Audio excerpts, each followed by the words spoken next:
Welcome, everyone, to What to Watch Live, the show where we discuss the best in TV and entertainment this week. My name is David, and today I am joined by two of my favorites. It's fellow Xfinity editors, Maddie and Sammy. Hello. Oh, yeah. Favorites. Love it. Thank you, David. I love that you, Sammy, you recreated your photo. Yes. And Maddie's wearing her jacket from the photo. I'm cosplaying as myself, David said earlier. So, yes, I'm an outfit repeater. It's quite all right. As if I haven't worn this combo at literally every 4 shows, basically. You need to wear your black tie again, though, from your image and the leather jacket. Maybe for the 100th episode, which is just a few shows from now, I will bring back the leather jacket. I already sweat in this room as it is. All these lights, all these fancy lights in my guest bedroom. Hey! Welcome, and thanks for all of you being out there and watching this and being in our homes, and we are in yours vice versa, across Xfinity platforms. Maybe you're watching us on the Xumo Play channel. It's Xfinity What to Watch. It is 24/7. You can rewatch this show, clips, you can watch our hangouts. It's awesome, and whether you're out in Montana or in New York City, you can check that out there on Xumo Play. We have a great episode for you, as always, so let's get right to it. On today's show, Sammy will tell us about the TV shows and movies you can enjoy for free this week. We'll fill the Emmys-sized void in your lives with our bold awards predictions. Maddie will tell us how you can get Paw Patrol the movie on us with Xfinity Rewards. And we will each reveal the TV show or movie we are most excited about this week. So let's get things started with free entertainment to help you celebrate Hispanic Heritage Month in the latest edition of Free This Week.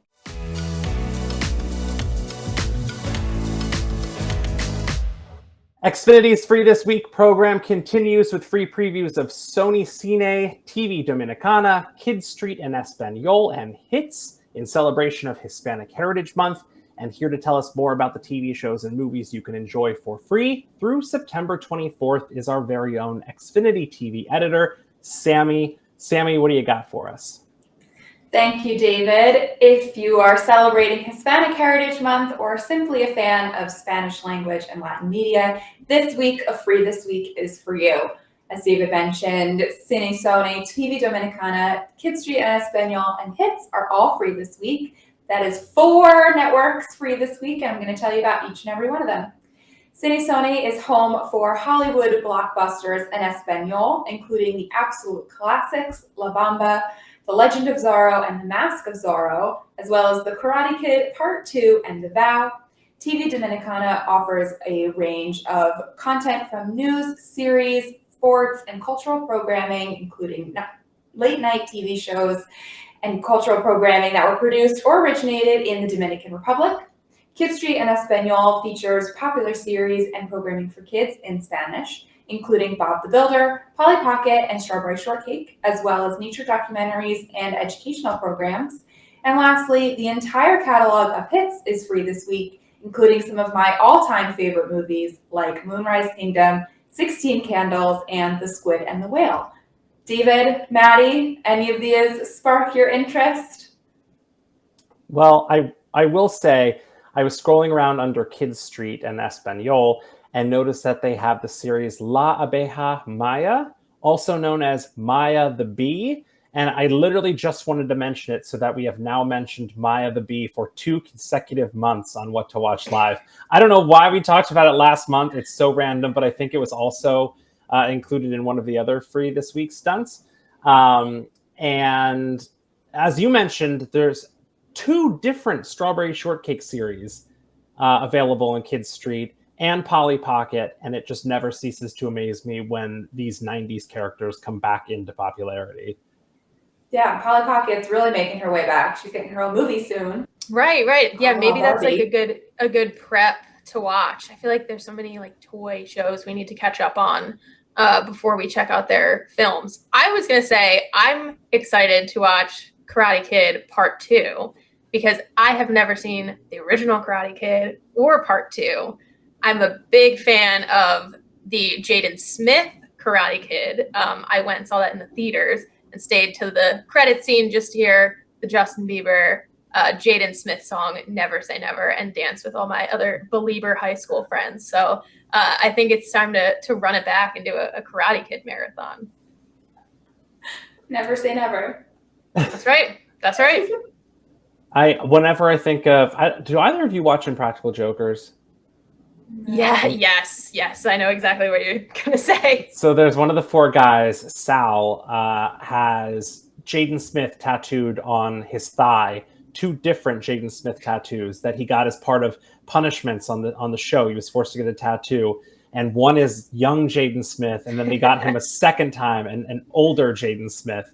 And they have incorporated it into the show many times, where there was this bit that they did where he had to pretend like a tattoo artist was supposed to give him a tattoo of his son, Toby Joseph.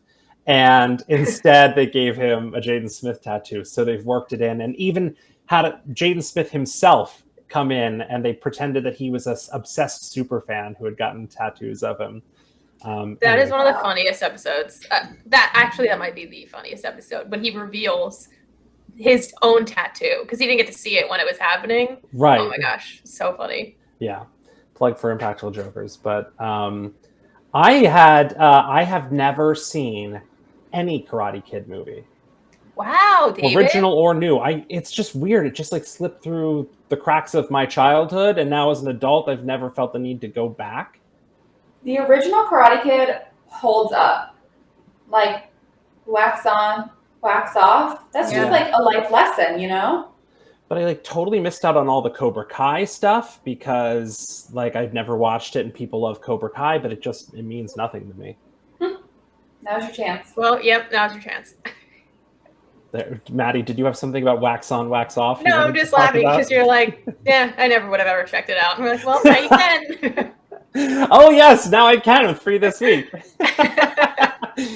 Yeah, I'm going to do that now. Xfinity's Free This Week program offers a new selection of free content from streaming services and premium networks every week of the year with no strings attached. Just say free or Free This Week into your voice remote to check out Karate Kid Part 2.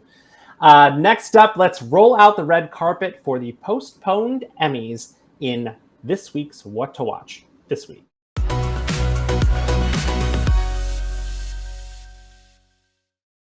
The 75th Primetime Emmy Awards were originally slated to air tonight on Fox, but thanks to the Writers Guild and SAG-AFTRA strikes, the annual ceremony has been pushed all the way back to Monday, January 15th, 2024.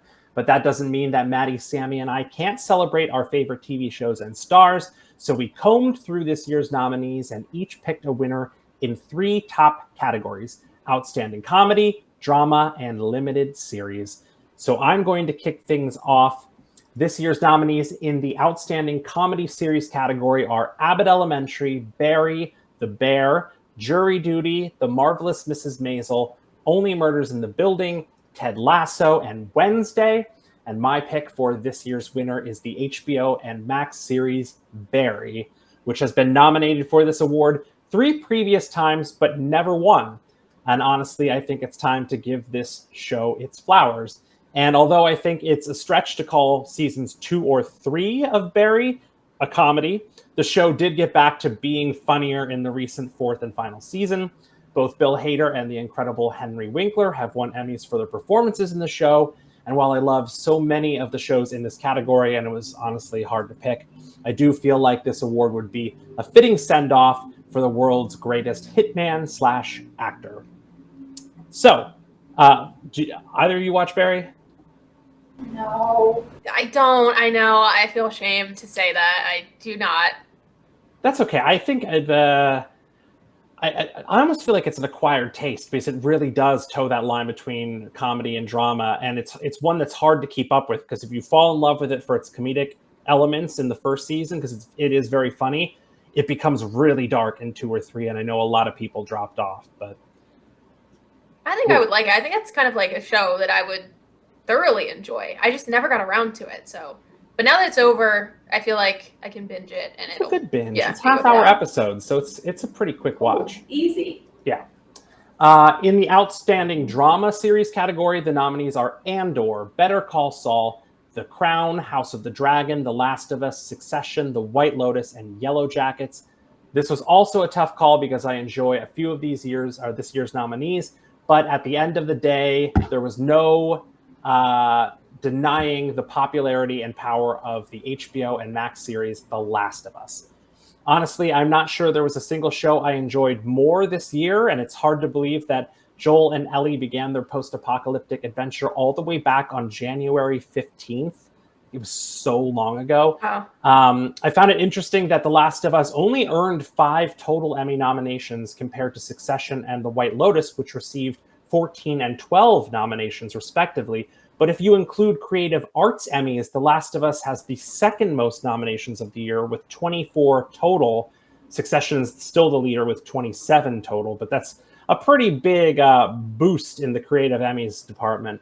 I'm absolutely rooting for stars Pedro Pascal and Bella Ramsey to win awards for Outstanding Lead Actor and Actress in a Drama, and also rooting for director Peter Hoare, who is nominated for directing the absolutely incredible Bill and Frank episode entitled Long, Long Time. So if only he could get it, it would suck, but like that's an incredible episode. So give it to him.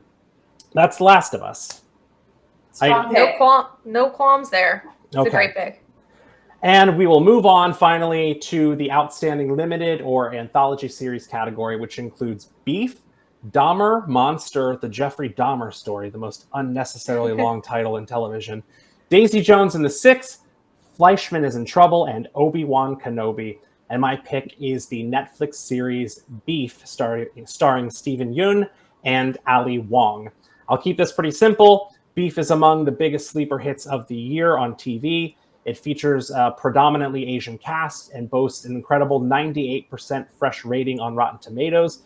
And while I really loved this show and its surprisingly compelling premise of a road rage incident that turns into an ongoing feud, I also just wasn't crazy about any of the other shows in this category.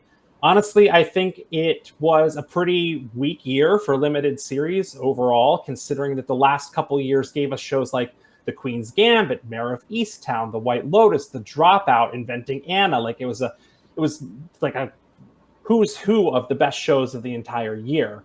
But either way, Beef is absolutely one of the best shows of the year as well. And both Steven Yeun and Ali Wong are nominated for their performances, and it should be on your watch list if you haven't checked it out already. Another A24 produced.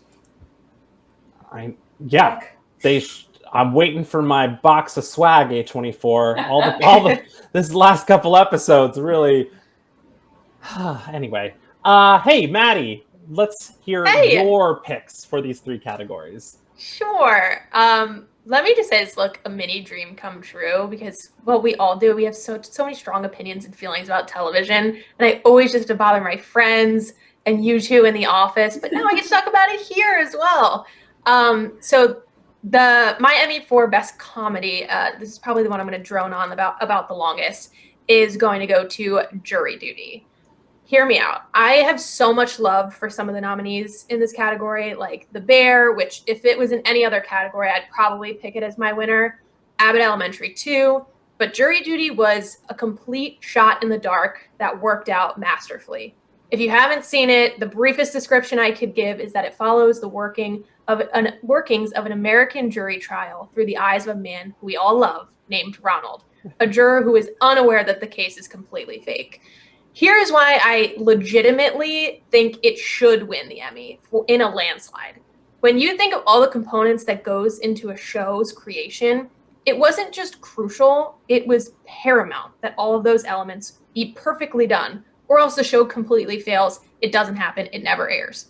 Writing, they had to write like dozens of different scripts and scenarios based on the reaction of one man alone, most of the time as it was happening. Casting and acting, they had to pick unassuming looking people who were also talented enough actors that they could keep a straight face in some of the hilarious antics that ensued, or else they'd ruin the entire show. If Ronald sniffs out that this is fake, it's over.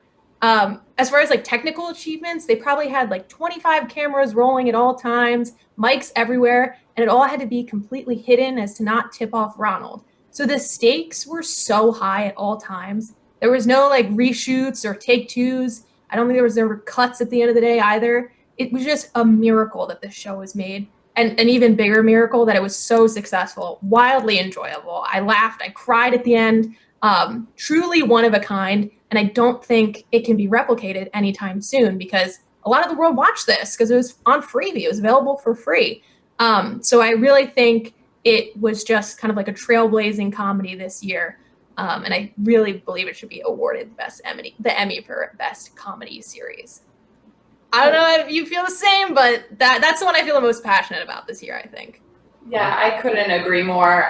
But the only one you missed, unassuming actors, with the exception of James Marsden, who plays himself so wonderfully. He plays himself, but also not himself. I think he kind of puts on an act. But oh my gosh, he's also nominated individually as an actor. Right. And I hope that he wins because he was really the gem of this whole show.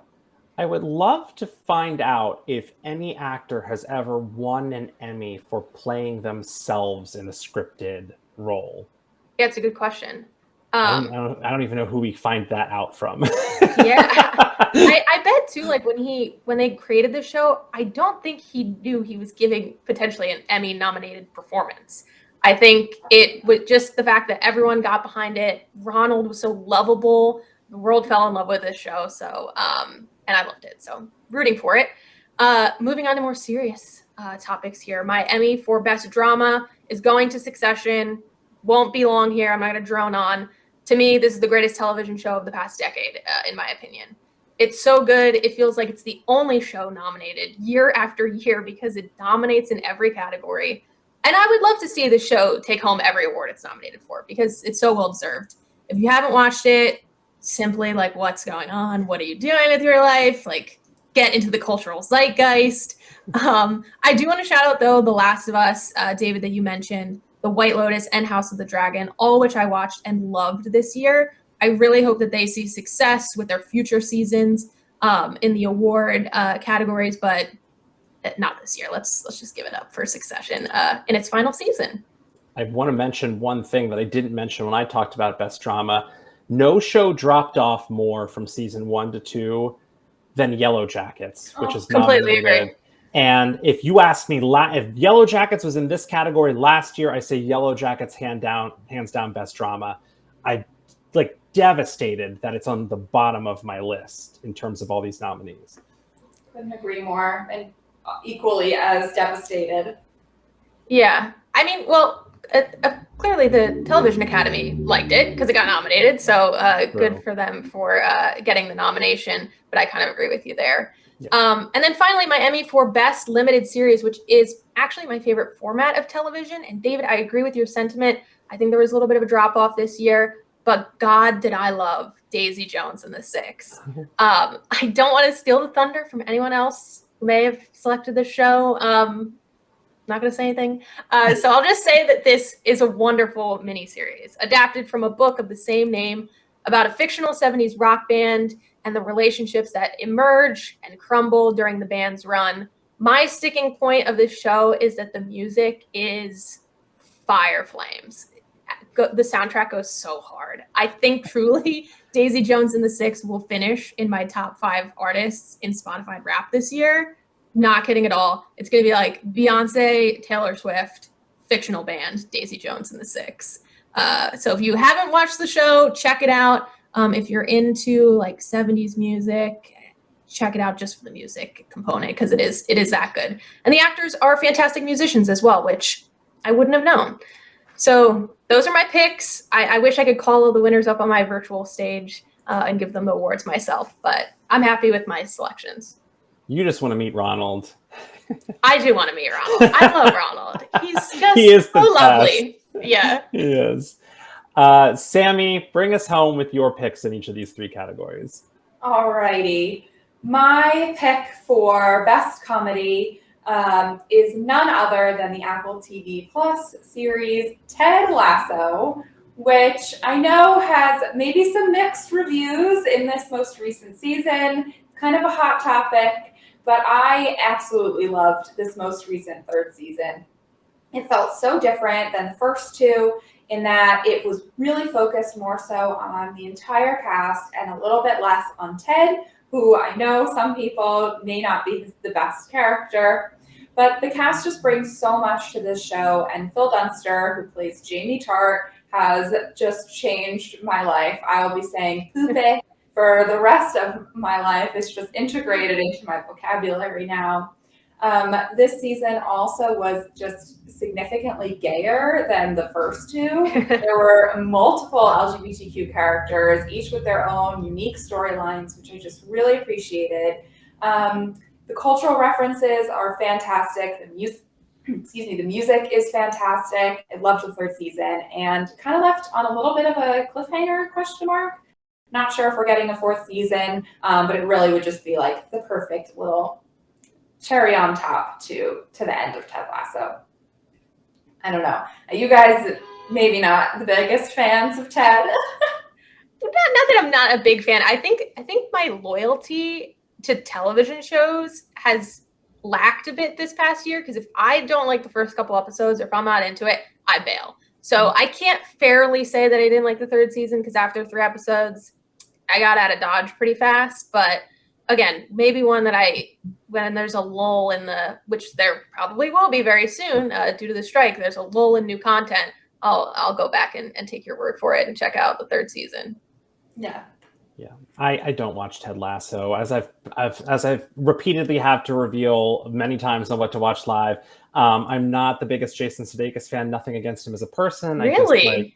It's just a little like kind of the same in everything he does. And also like was never really the biggest soccer fan. So when this originally came out, I was like, Sudeikis in soccer, this is going to be a pass from me. Then everyone loved it, and I'm like, that's too late now. So that's what's going on.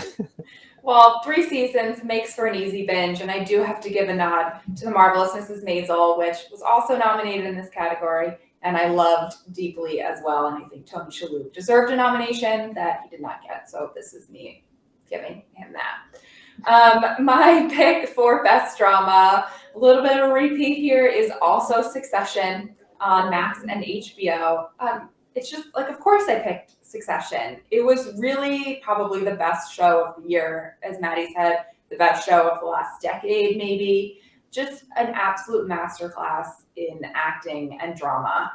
I wouldn't be surprised if we saw Succession sweep across all the major categories, including Best Actor, Best Actress. Sarah Snook probably gave one of her best performances ever in this season, especially towards the latter half, not to give away any spoilers. And I just didn't know where this season was going the whole time. It really had me on the edge of my seat. And for a drama about business, it can kind of sound a little boring at times, but I'm learning all about mergers and acquisitions and numbers and data. Like, I was not following, but I was right there with them. And this show is just incredible. I would rewatch it 10 more times, and probably will. Yeah, it's a rare show that I think stuck the landing. I honestly don't know. Was it perfect? No, but like, I don't think it could have been perfect. And I think this was the best they could have done. I walked away being very happy to have gone on this journey and with the way it ended. Yeah, the only thing that makes this interesting, because it's obviously so heavily nominated, is the cancel out effect, right? I'm always worried that they're going to split the votes and then some other show is going to come in. I mean, it would probably be a well-deserved award if like Pedro Pascal sneaks in for Best Actor, because everyone's canceling each other out between Roman and Kendall and Logan. So I'm always wondering how that's going to shake out year after year. It happened last year, in my opinion. Who won Best Actor from Squid Game? Came in and I think took the Emmy for Best Actor, which was a complete surprise. So yeah. Hoping, no offense to everybody else, hoping that doesn't happen this year, because I agree with you, Sammy. I'd like to see our favorite business leaders finally get their Emmys. Our TV SLT. Our TV SLT. And then finally, for Best Limited Series, again, another repeat here, but Daisy Jones and the Six on Prime Video. I actually watched this one after hearing Maddie rave about it in the office. Oh, wow, I didn't know that. Yeah, Thanks, Sammy. a true influencer moment. It was really not on my radar. I hadn't read the book, but hearing you talk about it, it just totally grabbed me. And by the third, fourth episode, I think I binged the rest of it in just one day. Like you mentioned, the music is so incredible. I think it will probably also be in my Spotify Wrapped this year. And yeah, my dad also just started watching this show. I didn't peg him as a Daisy Jones and Six fan, but he loved it, having grown up in that era, being a Fleetwood Mac fan, which I know there are some strong parallels between that story and this one. Stevie Nicks actually just came out and mentioned that she watched the show twice and loved the character of Daisy Jones and sees herself in that character. So if you're a fan of that sort of genre or era of history, couldn't recommend this show more. I don't know if all the acting performances were maybe the best, but the music was, like I mentioned, incredible. I've listened to this album on repeat. And I just think it's really awesome, all the work that went into this production, how all of the actors learned instruments for this show, played all their own music, and performed live for every performance in the show. I just think it's incredible from a production standpoint. So big rooting for Daisy Jones. Excellent. I have not watched it, but maybe you I should, will. David. I feel like, seriously, you should check this one out. I think you would like it, and you'd appreciate the music. I do love a musical series, so I mean, I know it's not a musical, but I think I would enjoy it. An easy binge. Yeah. Well, thank you all for your picks and weighing in on this. It has got me thinking a lot before we move on about our best of the year. As some of you out there might know, we do a large collection at the end of the year that is the best of everything from TV, movies, music, etc. And all of the Xfinity editors get together and pick the 100 best of everything across the entire year. And I think this is, I'm going to make a early prediction for a top 5. You're doing it now live? I'm just going to do it now live. This is just okay. Do it live. I think I'm going to do it live. I've been thinking about it. I really don't think it's going to be hard to dispute this. Succession, Barbie, Oppenheimer, The Last of Us, and I think Jury Duty. Wow. Yeah, all right. I think I love The Last of Us. I don't know if it's a top 5er for me, and I also love Jury Duty, but there's probably a couple movies that I would put over it, but I think your top 3 is locked in for sure. Yeah. What other movie would you put in? I think Jury Duty was, for all the reasons we said, was such an amazing surprise that it was one of those like little cultural moments, along with The Last of Us. You know what? You're probably right, because I'm thinking more about like my personal taste and not about all of the others combined. Because I was going to say I loved Past Lives. Sammy, I know, loved it too. That would be in my personal top 5. And I assume will be nominated for Best Picture. But you're right. I think Jury Duty would sneak into my top 5. You've convinced me that quickly, David. Okay. Well, that made a really strong case. That bodes well for our big meeting where we all actually pick the top 100. But I was just thinking about it, and as you were talking about Jury Duty, I was like, wow, I think that might actually be one of the top 5 best things of the whole year. Yeah. Especially with everything that's gone on with the strike and the potential for less content coming in the rest of the year. We will have movies, but like, I don't know that there will be any TV shows slated for the rest of this year that could possibly knock any of that off. That's a good point. Anyway, now we're getting long. Brad's telling us to move on. Next up, you have the right to remain the goodest boy in the latest edition of Xfinity Rewards.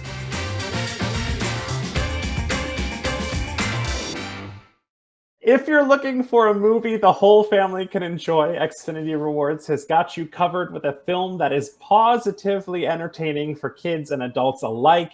And Maddie is here to tell us more about it. Maddie? Your resident dog cop, firefighter, expert, me. Paw Patrol, come on. I don't have kids, and I think my niece and nephew are still a little young for this, but as I understand it, Paw Patrol is like the phenomenon for young kids. So I cannot express this enough. This is a fantastic reward that we have in store here. Xfinity Rewards members can get Paw Patrol, the movie, on us now through September 24th, excuse me.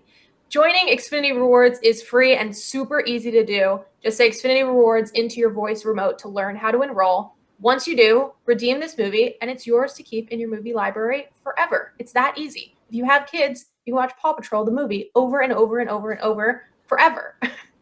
And this reward has come just in time for the new Paw Patrol movie. I don't know if you know about this. That's hitting theaters September 29th, called Paw Patrol, the Mighty Movie. So they don't have to change much. It works, right? They got a formula and they're sticking to it. The Paw Patrol pups magically gain superpowers in the upcoming movie, which is crazy. So I highly suggest that you sign up for rewards if you haven't already. Redeem this reward, watch Paw Patrol the movie so you can learn about the Paw Patrol's humble beginnings before they become superheroes in this new movie. And that's just one of the great rewards that you can check out to learn about all the different types of cool stuff you can earn by being an Xfinity Rewards member. You know what to do. Just say Xfinity Rewards into your voice remote. Sammy, David, I know the answer is obviously yes, that you want to add Paw Patrol into your movie library, but I wanted to ask each of you about your kind of pie in the sky Xfinity movie reward. Any movie that you could add to your collection that you could watch over and over and over again, what would it be? Well, first off, let me say that I've now figured out what the ongoing bit for you is going to be on what to watch live. Previously, last week, you called yourself Xfinity Chill Editor. This week, you are Xfinity Dog Cop Editor. Yep, So that's. You will now have a new editorial title every time. Can we make sure we get those on the lower thirds for the next episode? Thank you. I'm going to add it in just a little. It crosses out movies editor replaced with dog cop editor. Yep. For me, if I could have any movie to just watch over and over again, it would either be Goodfellas or Fast Times at Ridgemont High. Those are two movies that I can watch no matter where I catch it. If it's on TV, I come in with 5 minutes left, I'll watch the last 5 minutes of it. I think probably I'd be more likely to watch Fast Times over and over again. So I would love that because it makes me long for a time when it was still really cool to go to a shopping mall and you could go there and it had everything you needed. You could go to the mall and you could get dinner, you could shop, you could roller skate, and you could go to the movies all in the same building. And like get some concert tickets from the cool guy scalper wearing a trench coat in the corner. That's what I want from life. Good picks. My pick is also one that's very nostalgic. Is You've Got Mail, which I rewatch every fall time, so that's coming up.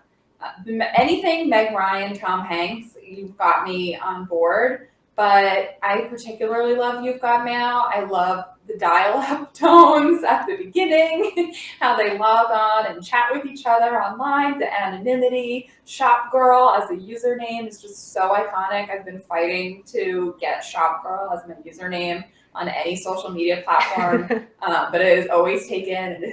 But one day a new one will emerge and I will be Shop Girl. But yeah, definitely You've Got Mail. Or When Harry Met Sally, which is a close contender. Nice. I think I just really love Meg Ryan is really where it's coming from, but yeah. Meg Ryan Lover 3, I think, is available on X now, if you're interested. Well, we all know what mine would be, so we'll just say it together on 3. Okay. 1, 2, 3. Twilight. Okay, great. Thank you. That's the segment. Appreciate the time. And as Maddie mentioned, you can add Paw Patrol, the movie, to your digital movie library on us right now through September 24th with Xfinity Rewards. Just say Xfinity Rewards into your voice remote to sign up or get more information. Next up, your couch is calling. It's time for Appointment TV.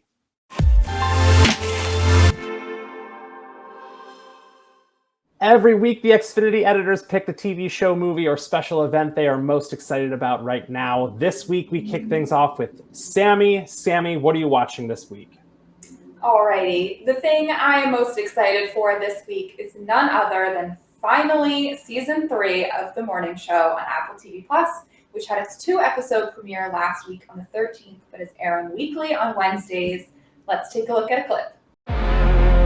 You know, we were supposed to change things, weren't we? I wanted to make a difference. I need to have a say in the future of this place. I want to build something that matters. I want to win. It isn't real. It's all smoke and mirrors. You need a miracle. I am offering you a lifeline. 5, 4, 3. Honestly, let all the secrets come out. They did not protect me. They didn't protect you, but I did. It's time to smash and shatter. Let's burn it all down. I hope it was all worth it. Everybody fighting. So dramatic. The Morning Show, it has been 2 years since the 2nd season finale, so I was more than itching for these new episodes. If you're not familiar with the show, it follows the cast and crew of the fictional morning news program called The Morning Show, or TMS. And the first season was about a sexual assault scandal. The second season was about COVID-19. And the third season features John Hamm. Not really sure what season 3 is going to bring us yet. But like I mentioned, there's some pretty heavy hitters in the cast. Obviously, Jennifer Aniston and Reese Witherspoon. But last season, we added Juliana Margulies. Also, Billy Crudup is in it. And my all-time favorite, and Maddie will agree with me on this, Miss Greta Lee, who is so fabulous. Sweet birthday, baby! Miss Greta Lee, who is just so wonderful on this show, and I think deserves to be one of the main characters, but that just might be my own bias. If you're a fan of the HBO drama with Jeff Daniels, The Newsroom, this show is very similar, but just kind of like the morning show version instead of the evening nightly news program version. It's very dramatic. The intro is amazing. The song is fantastic. And yeah, I'm so excited to have this back on my weekly rotation of Wednesdays, 9 p.m. I might have to give this one another shot. I watched the first episode on a plane, and for that reason, I only had one episode. I think Apple had given us an early screener, and then I never watched any more. For no other reason, I liked it fine. I just haven't gotten back to it. I recommend. Yeah. I also sad to say, I do love like movies and TV show about like the newsroom, and I've never checked this one out. So I think it's about time. I actually did a studio tour at Sony back in January, and they were filming this season, and they use like code words they don't call it The Morning Show like on the trailers or on the go-karts. I think, but we found out what the code word was. I forget what it is now. No. And I don't know if I'm at liberty to repeat it anyway, if I did know it. But I kept like looking around, like looking for Jennifer Aniston and Reese Witherspoon all throughout our studio tour. I did not see them, sadly, but I was on the lookout and I was excited about it. So now's my chance. Yeah, it's one of those shows that makes you think like, oh, wow, is this really how it goes on? Like, is this what the Good Day, Wake Up America, Good Day America, all these shows are how they actually run, but I don't know. Good Morning America. Good morning, thank you. Oh my gosh. Good Day America, Wake Up America. I think that was all of this. It was Wake Up San Francisco. Oh, Wake up. Thank you for that. The show I am most excited about for this week is the all-new docuseries The Supermodels, which premieres this Wednesday, September 20th on Apple TV+. Directed by Oscar-winning filmmaker Roger Ross Williams, this 4-part docuseries showcases the careers of Naomi Campbell, Cindy Crawford, Linda Evangelista, and Christy Turlington, who became household names in the 80s and 90s as models who ultimately outshined the brands they represented on the runway. This series features new interviews with all 4 fashion icons and chronicles their careers from the early New York days to their recent endeavors in activism, philanthropy, and business. I'm always looking for a new docuseries, and sometimes it's nice to watch something that doesn't involve serial killers. So I'm absolutely excited to check this one out. They've been like really kind of tight-lipped in terms of anything about this, in terms of like footage from the interviews, but I guess it is promised to give sort of a deep dive look into what it was like to move from all of these areas around the world to New York to chase this dream, and then rising to become these massive pop culture figures and on the covers of tabloids. And then, of course, all of the other issues that come along with the modeling industry in terms of body image and the pressure to look a certain way, et cetera, et cetera. So I'm really fascinated to check this out. And Apple TV Plus always typically does really well with their docuseries and documentaries. So looking forward to this one. Don't know if either of you have anything to add to this one.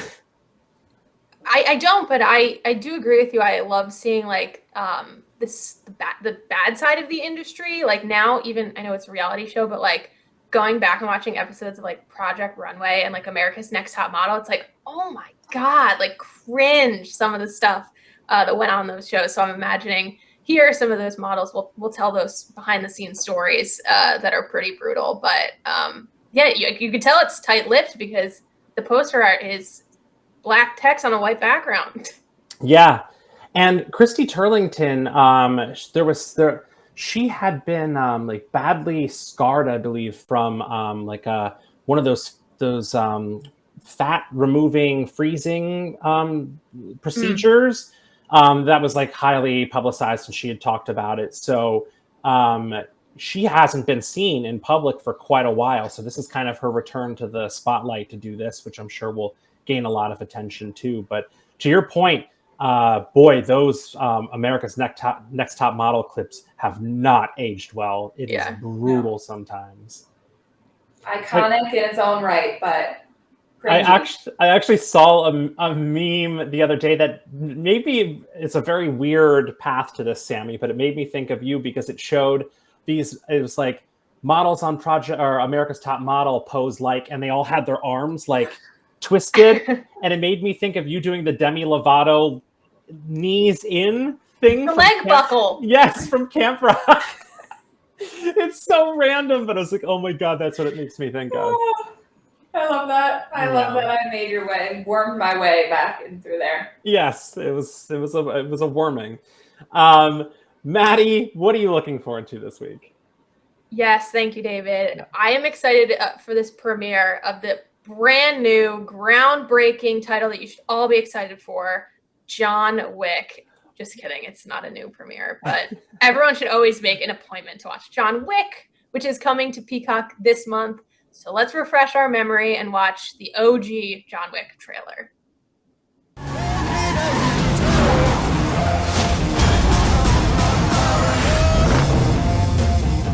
You like that, huh? Nice ride. Thanks. How much? Excuse me. How much for the car? She's not for sale. You have good day, sir. Daisy.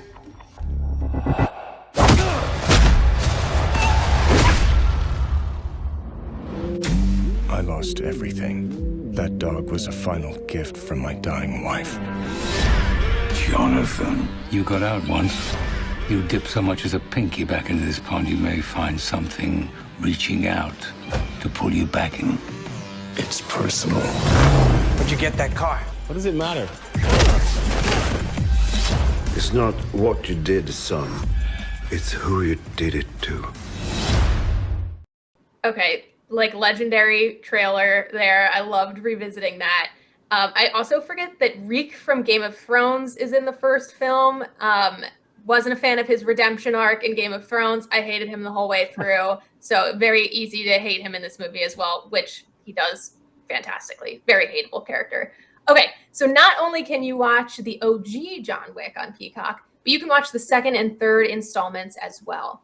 And this is one of those rare franchises where I think the movies just get better and better in each and every installment. John Wick kind of stands with the rest of the iconic action characters who just can never be destroyed or taken down, even as they approach their 50s and 60s. I'm thinking Bond, Ethan Hunt, Jason Bourne. We don't have an age check on Chase the police puppy from Paw Patrol, but I think he's pushing 50 in dog years, so let's just lump him in. If you want to get jacked, like John Wick is, you can maybe partake in a push-up challenge where you complete a push-up or some other form of exercise every time a particular thing happens in the John Wick movies. There's a lot of repeatable things that will make it so you have to do lots of push-ups. So let me just list off some of the things I saw when I was Googling some of these games that I was looking for. You can do a push-up every time someone says John Wick's name. And that's great because no one ever just calls him John or Mr. Wick, really. It's always first and last. You can do a push-up every time John Wick acquires a new automobile.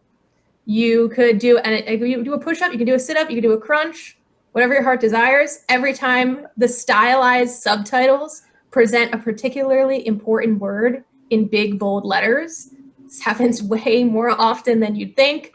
And you can also, do an exercise routine every time someone gives someone else a silent nod of approval, which happens a lot. So have fun with it.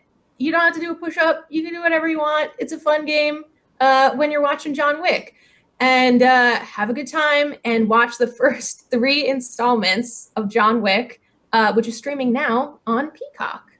Tell you what, Maddie, I'm going to get so jacked watching John Wick, doing all these push-ups. I'm not even going to be able to stand. I'm going to be so jacked from doing all of this exercise. I feel the same, David. My exercise challenge, go for a run for the first 25 minutes of the first movie to avoid the sadness of dog dying, then come back and participate in the rest of the game. That sounds like a great plan. You would have to do a pull-up every time John Wick uses his coat jacket like a vampire to block bullets from hitting his face, because that's how fabric works. Exactly. Yeah. Amazing costume choice there, by the way, to the creators of the Wick franchise. Thank you. Seriously. And this is also a good way to prepare yourself to watch the Continental from the world of John Wick, which actually premieres this Friday, September 22nd on Peacock. And of course, the Continental is the hotel home base for all of the assassins to come and hang out and get their next, assignments or whatever. So many push-ups happening there. Are there real guests at that hotel? They are the guests. Oh, okay. They do actually get to stay there, I think. It is like a proper hotel. Yeah. Yeah. And I like that it's like a home base, like a safety area that like they go out and do all these horrible assassinations and killings. But the second they get to the hotel, they gotta play nice. Everyone has to be nice to one another. So you be nice. I think they make them turn over their guns and stuff too, don't they? At the door. Something like that. Yeah. Is it a prequel, by the way? Because I don't want to spoil anything. It is a prequel. Okay, it is a prequel. Yeah. Okay, got it. Plenty of push-ups and sit-ups happening there, I assume. Yes, I'm gonna be hurting the next morning from all those push-ups. Well played, David. Thank you. Thank you. Check out all the TV shows and movies we just discussed and so much more simply by saying what to watch into your voice remote. And that'll do it for today's show. Thank you to my fellow Xfinity editors, Maddie and Sammy, for joining me this week. Shout out to our producers, Brad and Josh, and everyone else behind the scenes for making the show run smoothly. If you want to check out the TV shows and movies we just talked about, get more of our entertainment recommendations, or watch us interview big celebrities, just say what to watch into your voice remote or tune in here every Monday at 4 p.m. Eastern for a new episode. You can also check us out across the country 24/7 on the Xfinity What to Watch channel on Xumo Play. My name is David. Thank you so much for joining us on What to Watch Live. Bye.